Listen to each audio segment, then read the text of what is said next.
Hi gang, Rob here. It's the evening of 18 July 2016. Coming to you with my third, count 'em third, show and tell video of the evening. 3 separate videos on a big chunk of the collection of my subscriber and sharpening customer Tommy, who is a really cool collector. Man, does he have some neat stuff.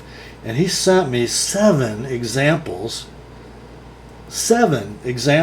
of Mammoth Chris Reeve Mnandis. Oh, we'll kind of start with the basic one in Mammoth Ivory, standard S35 VN blade. This one produced December of 2015, just last winter. A hard blade, 59 to 60, a point harder than we're used to seeing. So just kind of a flyover reminder, the Mnandi is the small gentleman's folder in the Chris Reeve line. They make them in both right and left-handed versions, although either one gives you a tip-up reversible pocket clip. The knife has a nail nick. They used to produce this with a pretty sharp ridge on top, and you could actually deploy it with the thumb. The newer ones have a softer corner at the top of that nick, and it's really a two-handed knife. Very familiar blade shape, very Sebenza-like. The construction of the pivot of the Mnandi, although it has more gentleman's folder looking hardware, still that standard Sebenza bushing pivot. They're super smooth. They have no blade play. They're very strong for like a barely 2-ounce knife. Now remember guys, Mammoth Ivory is not being poached. Before Greenpeace cuts loose on me, mammoths have been extinct for some period of years. Nobody is killing mammoths to harvest their ivory. Take a look at this beautiful, nearly white piece of ivory. Painstakingly curated by Chris Reeve Knives and inlaid. Although these are proud, like all Chris Reeve inlays, they're proud of the frame, they are inlaid. So there is a precisely milled pocket in that titanium frame that piece of ivory sits down in with the most vicious double-sided tape in the world. They are affixed into that pocket. They will never come out until you poke them out from the inside, and then you'll probably break them. So I suggest not doing that on any of these. Let's take a look. So this is kind of a basic Mammoth Ivory inlaid Mnandi. Now we'll move along. This is another one in Mammoth Ivory. And this is going to have Devin Thomas Damascus, stainless Damascus in his ladder pattern. An August of 2013 knife. This might have a nail nick. It does, that we can open with one thumb. And the Damascus has a little bit of a coarse finish, so it enables us to do that. Look at this, guys. So this is still being called Mammoth Ivory, so the inside of a tusk. We'll get to the bark here in a minute, but look at this. Not only does it have that gorgeous Devin Thomas ladder Damascus, but look at the frame. Look at the engraving on this frame, guys. Even on the hardware. Let me macro this for you. Oh, gracious.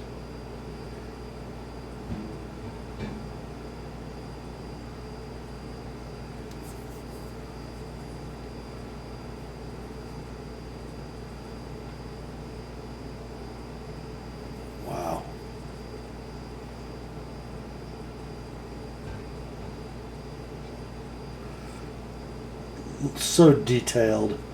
Look at the engraving around the perimeter of that mammoth. Even just north of the lock bar, we've got an engraved section. Focus, baby. There it is. See it? Unbelievable. Wow. And now we'll get into the bark knives. I think Mammoth bark is designated so because it's sort of the outer, crustier layer of ivory with more imperfections. Again, we've got the engraved frame and hardware with a beautifully figured set of bark scales. And now we're going to go Devin Thomas Raindrop Damascus. Come on. There we go. Look at that, would you? Oh.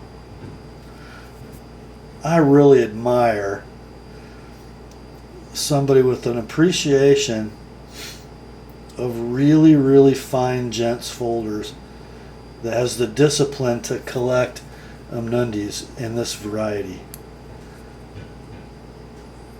Because guys, these aren't cheap. The Damascus Mnandis with engraved frames and hardware and mammoth bark, they're getting close to 4 figures, I believe. Okay, next one. This is going to be another Devin Thomas Raindrop. Mammoth bark, and again with the engraved frame. We'll just focus on the mammoth.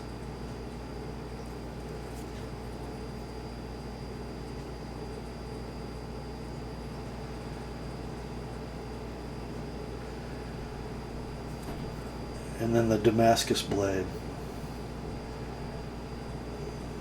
Beautiful. Man.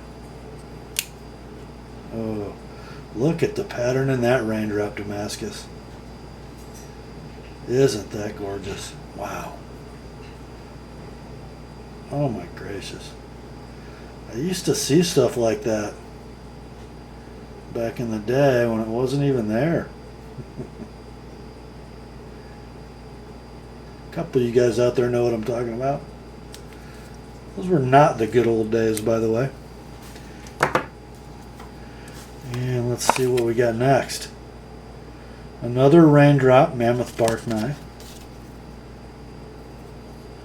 Oh guys, check this out. Oh my gracious.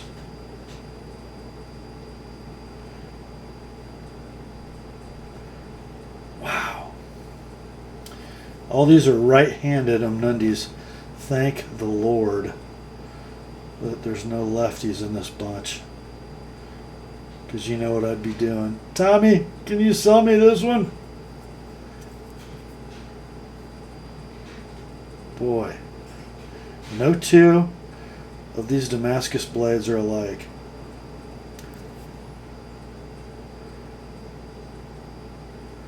Just beautiful.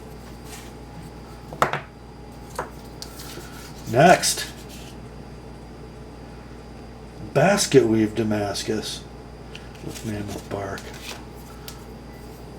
The suspense is killing me. This is a more tame piece of bark here. No engraving on the frame on this one.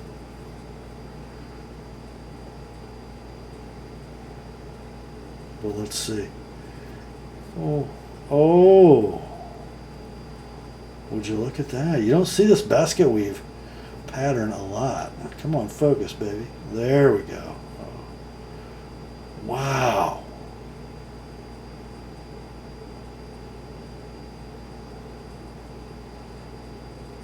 Are you guys picking that up? Oh my gracious. That is really cool. It's a little bit geometric for my taste, but man, is it neat. Oh. Wow. The camera's actually having trouble focusing the way the light plays off that pattern. So cool. And last, an S35 blade. I love this bark on this one. Look at this, guys. You know, it's not ruddy and textured. It's just got this, it's very smooth, but it's got this beautiful figuring. I think this is my favorite piece.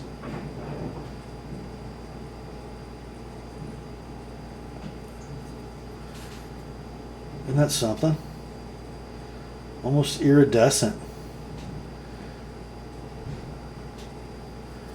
And just a regular S35 blade. Just thought you guys would like to see those. Here, let's pluck out a couple.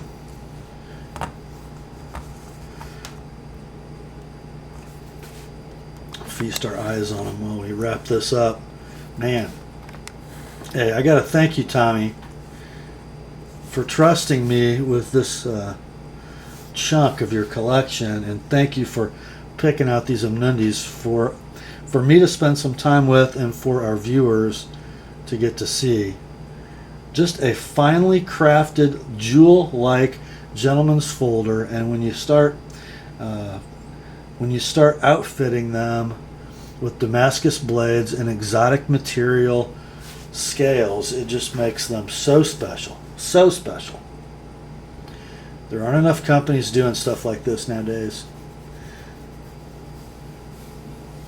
It's a wonderful thing. Thanks for watching, guys. Grace to you and peace from God our Father and the Lord Jesus Christ. And remember, the word is sharp.